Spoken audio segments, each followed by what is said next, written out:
जब भारत तेजी से उभर रहा है तो आप एक और बात समझिए, जब भी आप उभरते हैं, क्योंकि मैं इसलिए भी कह सकता हूँ मैं भारतीय जनता पार्टी का प्रवक्ता हूँ, तो हम लोगों ने, हमारी पार्टी ने चारों स्टेजेस पार की है। फर्स्ट स्टेज पे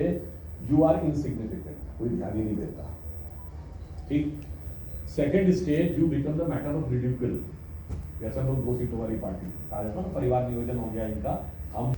अटल जी अडवाणी जी 2 नेता थे और 2 एमपी आ गया, हो गया। देन कम्स अपोजिशन, फिर आपके विरुद्ध लोग आके खड़े होना शुरू होते हैं, सारे राइज कर रहे हैं, तो आप देखिएगा कि ये तो हिंदू रेट ऑफ ग्रोथ है 2%, ये तो कभी ग्रो ही नहीं कर सकते, और रेट ऑफ ग्रोथ 1.8 to 2.2 रहती थी, और जो रेट ऑफ इन्फ्लेशन 10%, 15%, 12%, और मुझे तो कभी कभी इतना आश्चर्य होता है, लोग टीवी पे आके बोलते हैं 50 साल की सबसे बड़ी महंगाई। भाई साहब 50 साल पहले 1974 में 27% रेट ऑफ इन्फ्लेशन थी with just 2% rate of growth है। उसके बाद अगला स्टेज आता है, सब मिलकर आपको रोकने की कोशिश करते हैं, जो हम लोगों के साथ 1996 में आई। When we became single largest party, तो एक भी हमको सपोर्ट देने को तैयार नहीं था।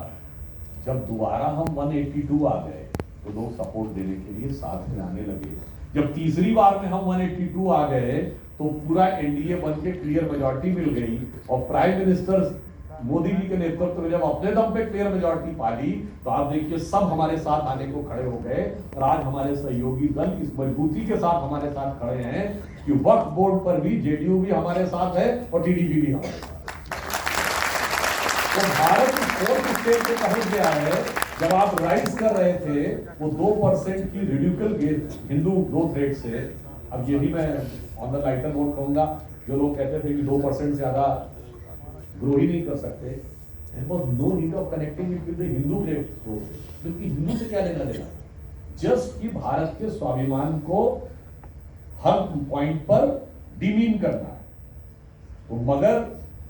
अब जब से हिंदुत्ववादी लोग पावर में आए हैं, तो आज स्थिति क्या है कि इंडिया ऑल मेजर